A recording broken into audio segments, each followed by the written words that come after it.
My next patron question is from Aiden, who would like to know about an alternate universe where a major historical event never happened. How would Disney and the American animation industry have been different if it wasn't for World War II? As we know, Snow White was a massive success. However, the succeeding Disney animated features, Pinocchio, Fantasia, and Bambi, were all major financial flops when they first came out, though they eventually became immensely profitable through numerous theatrical re-releases and later home video. A major reason for this was the closing of the European market because of WW2. This led to Disney making propaganda for the American government as well as anthology films. Do you think other animation studios might have also attempted features in this hypothetical alternative timeline? Obviously, if Hitler and Mussolini never came to power and World War II did not happen, the world would be a much different place today. For one, 6 million Jews and other groups would not have been killed by the Nazis, not to mention the several soldiers and civilians who died during the war. The borders in places like Europe and the Middle East would also be different, and other events like the Cold War would have gone down differently. But looking simply at Disney and the other animation studios, yes, the output would have been different. Like Aiden mentioned, films like Fantasia and Pinocchio saw their grosses affected by losing the foreign markets, although I still don't know how Fantasia would have fared in this alternate universe. When the movie was first released, while it was praised by film critics, it was seen as too highbrow by the general public and too lowbrow by classical music aficionados, who did not think those pieces should have been paired with animation.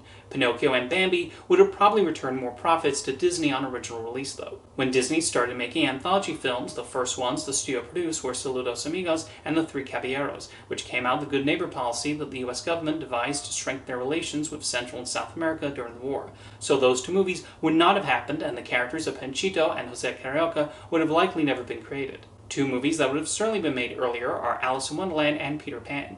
Disney was developing those films in the late 30s and early 40s, but after the United States entered the war and the military took over the studio, they were both placed on hold. So if the war never happened, those movies would have certainly been released in the early 40s instead, and would have likely been different. For one thing, Catherine Beaumont would not have become the voice of Alice and Wendy, as she did not make her acting debut until 1944 and would have been too young to be considered.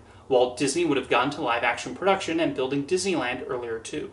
Aiden mentioned other animation studios in the question. An example of one affected by World War II was Fleischer Studios. That first feature film, Gulliver's Travels, was a hit which could have led to Fleischer producing more animated films. However, their second feature, Mr. Bug Goes to Town, was affected by coming out around the time of the bombing of Pearl Harbor and had a short run in theaters. Although the Fleischers' relationship was already strained at that point, with both of them leaving the studio shortly afterwards, and Paramount taking control, eventually turning it into Famous Studios. Famous only produced shorts, but if Mr. Bug had been a hit, maybe Paramount would have greenlit feature films from them, possibly ones using characters like Superman, Popeye, or Casper the Friendly Ghost.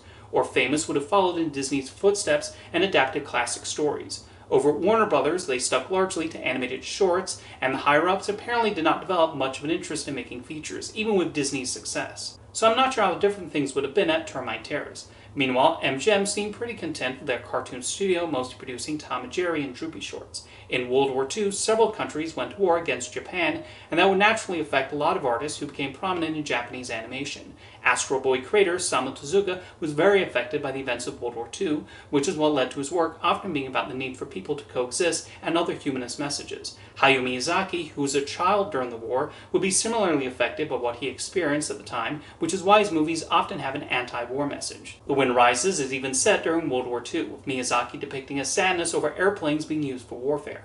Of course, as I mentioned before, millions of people died during the war, from civilians to drafted soldiers to those killed in concentration camps because of Hitler's racist and anti-Semitic ideology. Several of them could have gone to work in animation and possibly create some of our favorite animated films. A lot of media would be different today had those responsible for World War II never come to power and the 30s and 40s went down a more peaceful and less deadly path. Thank you for your question, Aiden.